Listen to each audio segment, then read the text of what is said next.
in What's Trending, highlighting the 21st All Nigeria Editors Conference that took place at the State House Conference Center in Aso Villa on Wednesday. President Tinubu officially opened the two-day conference organized by the Nigerian Guild of Editors. In his address, he cautioned media institutions on how they portray Nigeria's image, especially to the outside world, saying the focus should be on building a nation of credibility. The president also highlighted the role of social media, noting that while it has made every individual a potential publisher, it has also increased the speed and skill of misinformation. Let's take a look. We live in a time when information travels rapidly and widely. Social media has made every citizen a potential publisher. This has benefits, but it also increases the speed and scale of misinformation. Falsehood can take root before truth has time to speak. In such an environment, the editorial function is more important than ever. Verification must be your anchor. Balance must be your principle. And professional judgment must be your guide. Criticize government policy, but do so with knowledge and fairness. Your aim must never be to tear down what we are building together, but to help build a better society. All right, President Tinubu's message comes at a critical time when Nigeria's global perception remains a concern for the government. The challenge for editors and journalists now is balancing their watchdog role with responsible reporting and with social media blurring the lines between professional journalism and citizen reporting. The president's call raises important questions about press freedom and accountability. I'll take some reaction. Imran wrote, "That's a fair point from the president. Freedom of expression comes with responsibility. Every citizen should verify before amplifying. However, government too must earn trust through transparency and accountability. When truth is accessible, misinformation loses power."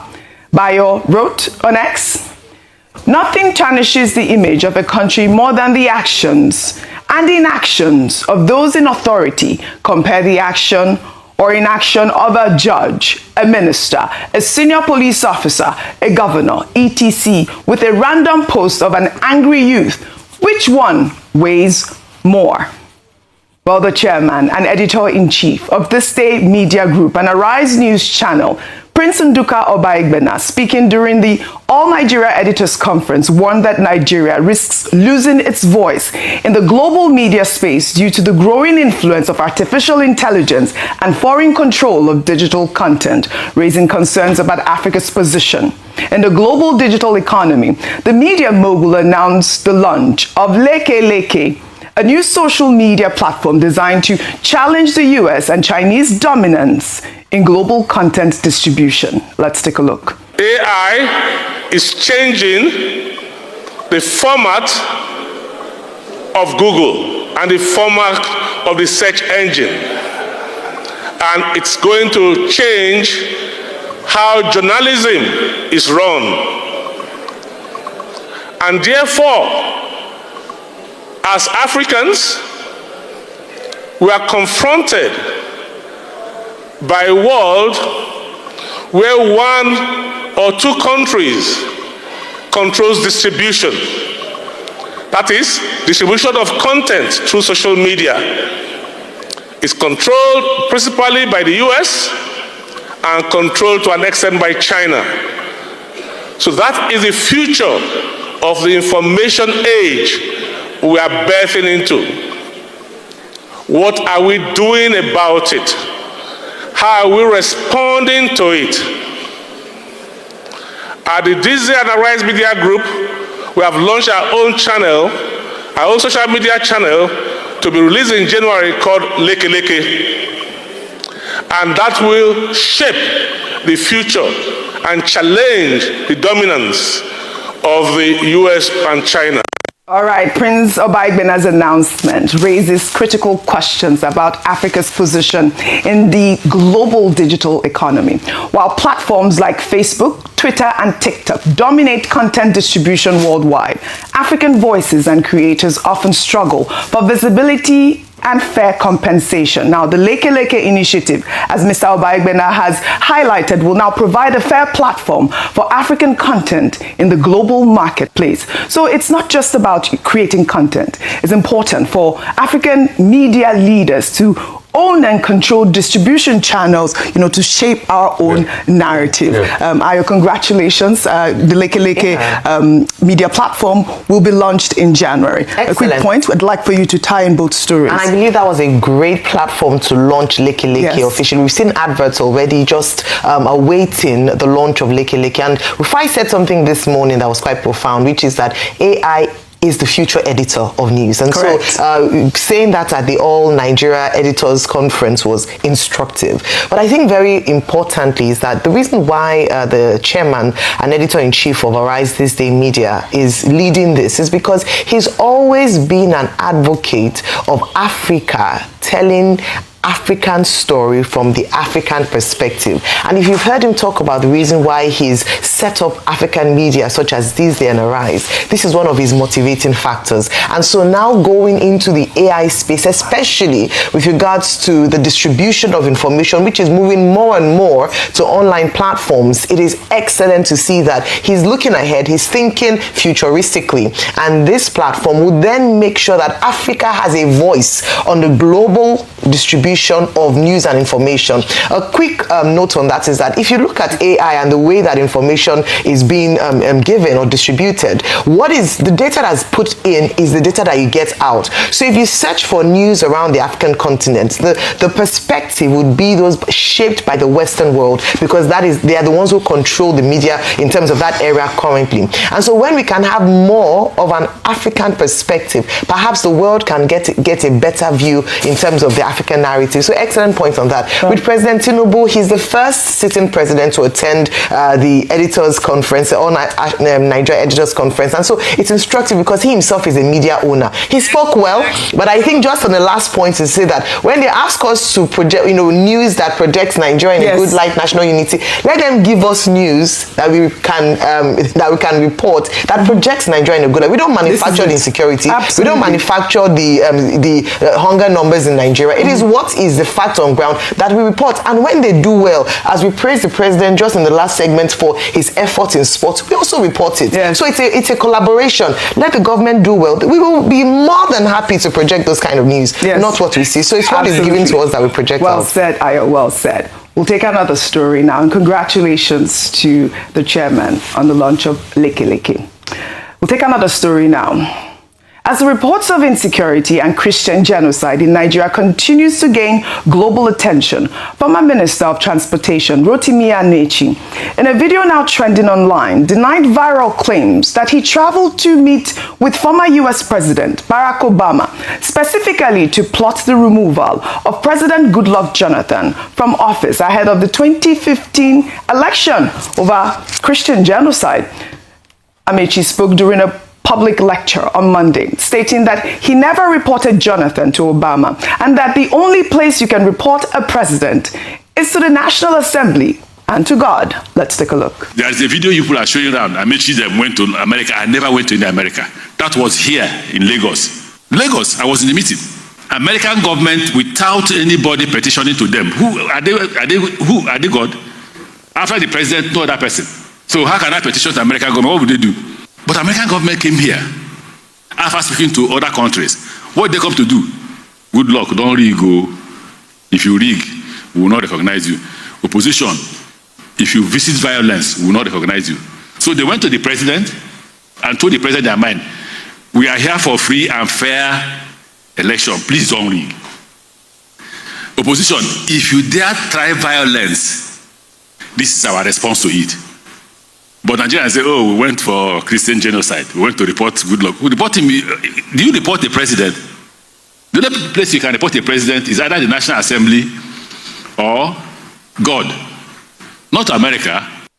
All right, Dr. Amaechi has clarified, but I'm going to run through these stories and then you can discuss all of those together. Well, in the meantime, Senator Orji Uzor Kalu has defended recent comments made by U.S. President Donald Trump on insecurity in Nigeria, insisting that the remarks reflect the country's grim reality. Speaking with journalists at the National Assembly in Abuja, the former Abia State governor and senator representing Abia North said Trump's statements on religiously motivated killings should not be dismissed, noting that both Christians and Muslims continue to fall victim to extremist attacks across the country. Donald Trump said the truth. Nigerians are being killed, whether they are Christians or Muslims.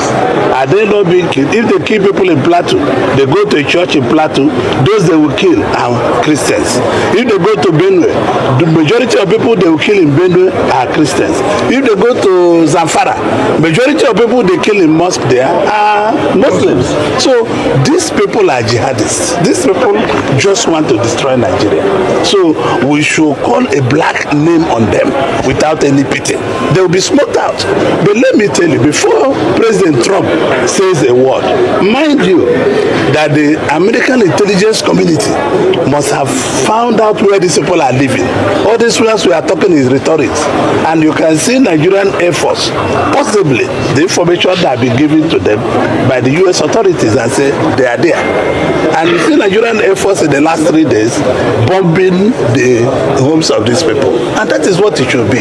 We should not pity anybody who is a terrorist. We should not, and we are working diplomatically to make sure that we put our house in order. It will be solved diplomatically. All right, Senator Kalu's remarks highlight the delicate balance Nigeria must strike between accepting international security assistance and maintaining sovereign dignity. While acknowledging Trump's controversial statements as factually accurate, he simultaneously holds America partly responsible for creating the crisis through destabilizing the Middle Eastern and Northern African regimes. His call for deeper U.S. cooperation recognizes that Nigeria's security apparatus needs external support despite the uncomfortable optics of foreign leader publicly criticizing the nation's failure to protect its citizens.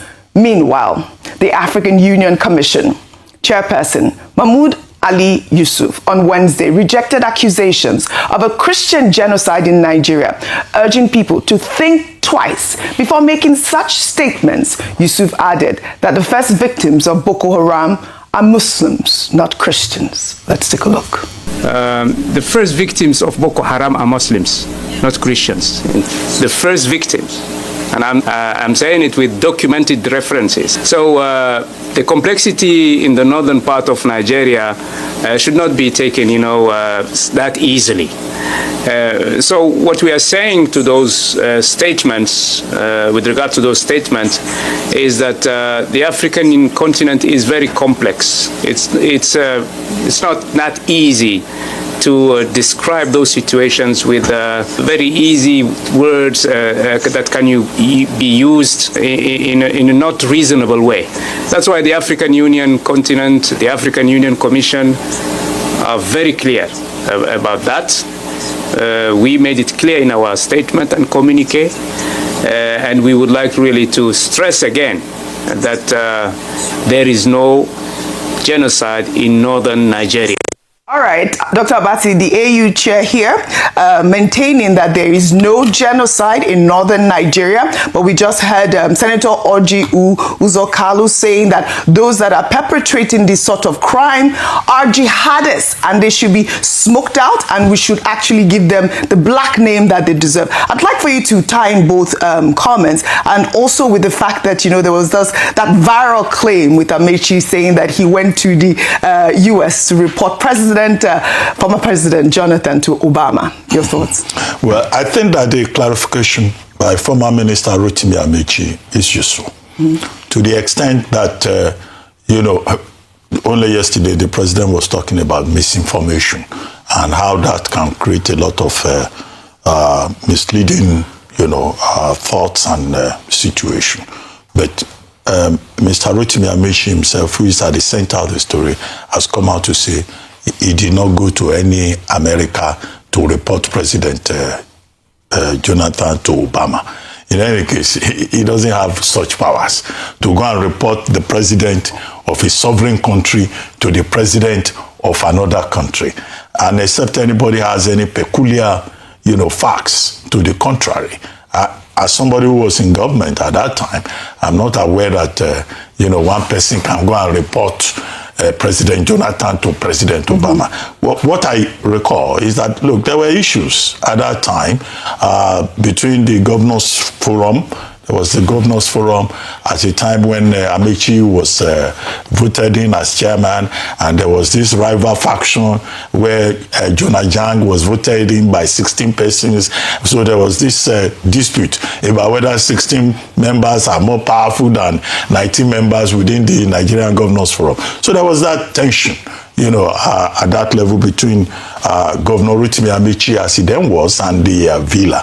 But I do not think that the thing degenerated to the ridiculous extent of going to report to a headmaster in the United States. Yeah. But of course, that led to, disagreement between Governor Amaechi and also the Villa, with some other issues, underlying issues in Rivers State. That's to the best of my knowledge. If anybody has any peculiar facts in that regard, the person should come forward. What I know is that Secretary of State John Kerry visited Nigeria also at that time. Yes. I think we received him in the Marina House. Yeah, on that occasion, I was the one holding the microphone to introduce the two leaders. And, the whole issue was ahead of the election. And the summary was, America is interested. America will support the process. I don't know anything beyond that. Now, number two was Senator Orji Uzor Kalu. Yes. Now, let's note very carefully. We made the point that the statement by the U.S. President should be taken as a wake-up call for the Nigerian authorities. The Nigerian authorities themselves, the Nigerian government, has issued a statement saying we are ready to cooperate with the United States to solve this problem. Now, Senator Orji Uzor Kalu has not said anything out of that. I didn't hear him using the word genocide, but he reiterated the same point that the Nigerian government has also acknowledged, namely that there is the problem of insecurity, there is banditry, there is insurgency, there is terrorism in parts of the country. And he made the point that, look, Muslims are being killed, Christians are being killed. The responsibility of government is to ensure that everybody in this environment is safe. Yes. So before, the message gets lost in translation that Senator Orji Uzor Kalu is supporting Trump. No, that's not what he's saying. He's saying that we should listen to what Trump is saying because, as we say, America knows whatever happens. Right. He said before Trump would speak, he already knows everything. Based on intelligence. If there is cooperation, they can share that intelligence with the Nigerian authorities.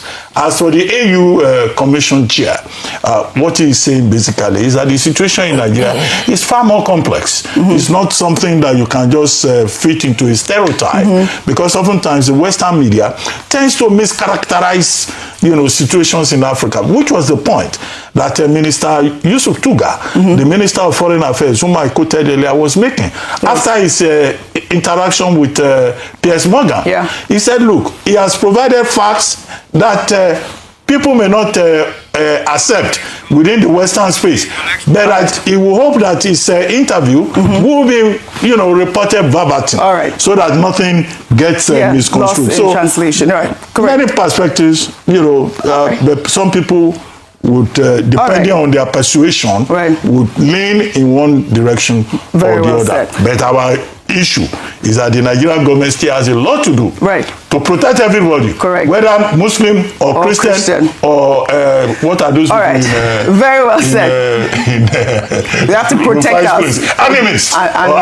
All right. So, Dr. Bati, you've said that you didn't hear Orji Uzor Kalu using the word genocide, but we've heard from other governors, state governors in Nigeria, using that term. Before I come to you, off of the back of the fact that the AU is maintaining that there is no Christian genocide in northern Nigeria. Well, in April, Plateau State Governor Caleb Mutfwang said that the violence in his state is not a clash between farmers and herders, but is a genocide instead. Let's take a look. What has happened on the plateau is not a clash between farmers and herders. Please hear me and hear me well. What has been happening is genocide, and I want the international community to note it. We think we know those behind it. We are coming after them. Already a number of arrests have been made, and we know that those arrested are only agents of the masterminds behind these attacks. And we know that there are powerful forces behind them.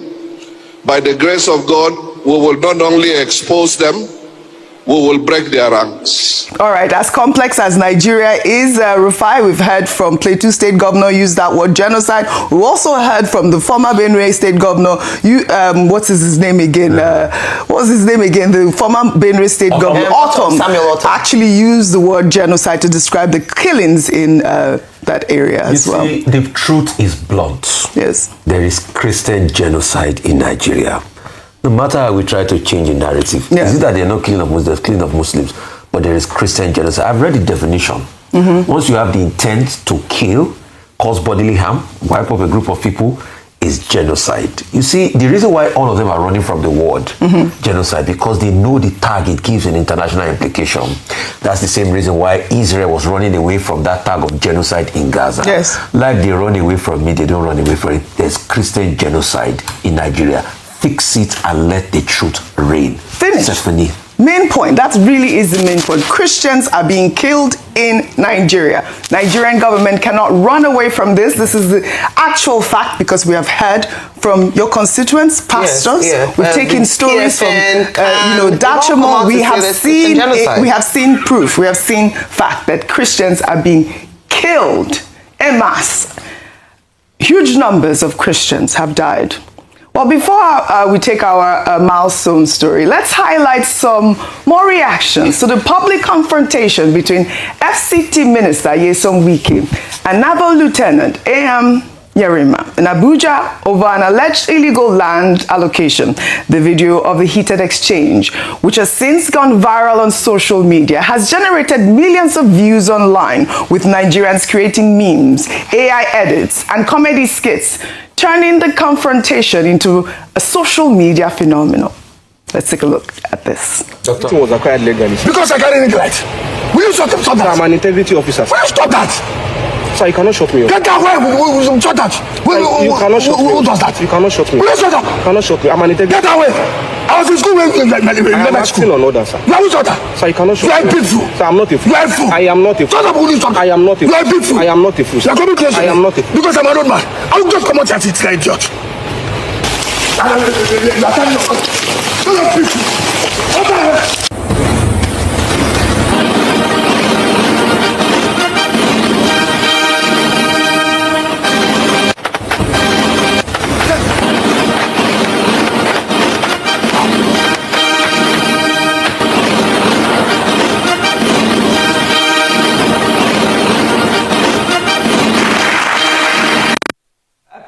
All right, everyone's cracking up here.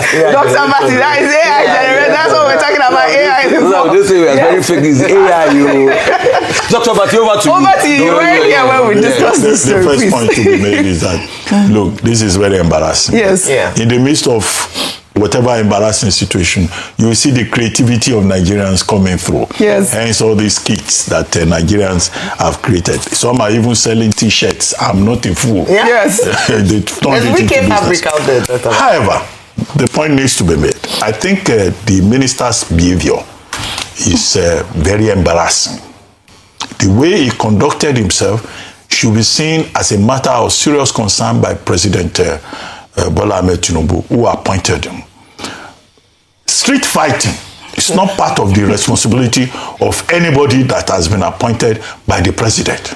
Because I've heard some people saying that he was acting on behalf of the president. No, I'm not aware that President Tinubu, when he appointed him, gave him the title of Omonile of FCT.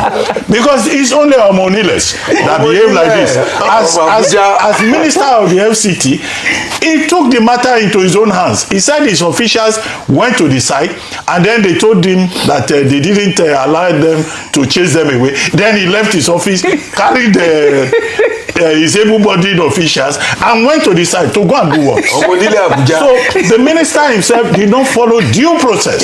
Yes. And I've seen some people expressing the opinion that Officer Yerima was carrying out an unlawful order. With due respect, the Professor Horn, Sebastian Horn, quoting the Nigerian Air Force case and I think Onunzu versus State and all of that. Yes, Supreme Court has ruled that you don't carry out unlawful order when you are in uniform. You can say no.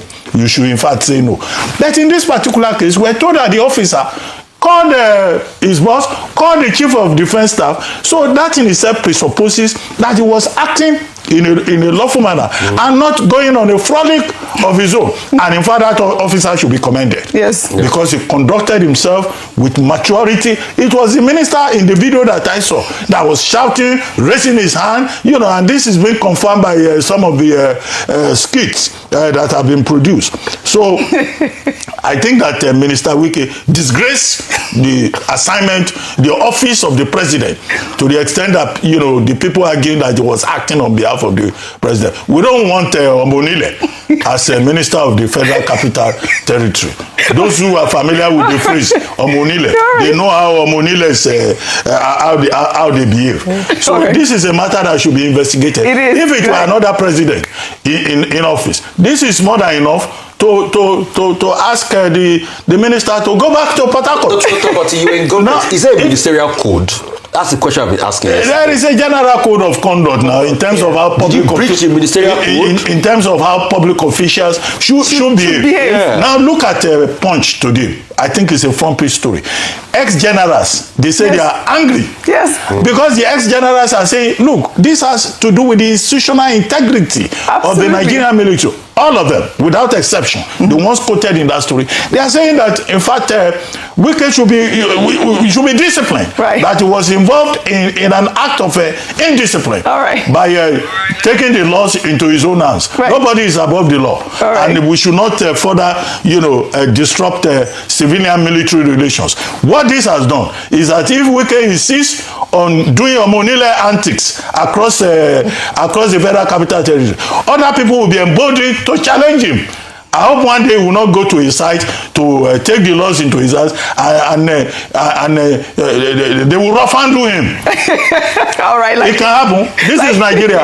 Anything can happen. Like you have rightly said, the reactions, however, haven't been entirely light-hearted. Retired military leaders have condemned Wike's language during the exchange, describing it as a national embarrassment, while the Defense Ministry has now launched an investigation into the incident. While speaking during a press briefing to commence activities for the 2026 Armed Forces Remembrance Day at the National Defense College in Abuja on Wednesday, the Minister of Defense, Mohammed Badaru, said the armed forces will not abandon any personnel carrying out unlawful duty. Well, at the military and within the armed forces, we will always protect officers on lawful duty. So we are looking into the question and be rest assured any officer on lawful duty be protected. I will not go into lawful duty. Doing his job. You're absolutely right, guys. I mean, the military has spoken. They are backing the naval officer at this point. Quick points before we wrap up. Somebody just told me what Dr. Go ahead. Said what you tell is Ajagungbale. Right. What does that mean? What does that mean? It's those that fights to get the land. Right. Ajagungbale says so. We're also even hearing that Wike has reportedly. They are all the same. We're also even hearing that Wike has reportedly ordered a total ban on the use of mobile phones by staff of the Abuja Geographic Information Systems and the Department of Land Administration following that confrontation with the naval officers sparking pushback among workers who have called the move absurd and anti-labor. This is a serious issue. We can laugh about it, but I think that there's a point, and that's why it was, if I was asking around code of conduct and whether or not he's overreaching. Let's call a spade a spade. He's overreaching and he's acting like an emperor, and that's why people have tagged him that. And the reason why people cannot even see anything wrong with what the military officer did is that there's just a general dislike of the manner in which he has carried out his duties. Later on, I hear today at 12 noon he has another press briefing, or shall we say call to his chambers or court to come and so I think it's important for the president to step in at this point. This is it. No other minister acting them. I know styles are different, but he's overreaching, and I think that he treated that man with a lot of dishonor and disregard. And it was not just the man; it was the uniform he was wearing. No need to call an officer a fool. Ministry officials we have to go. should ignore Wike's directive. Because it's an unlawful directive. All right, I'd love to thank you all. I wish you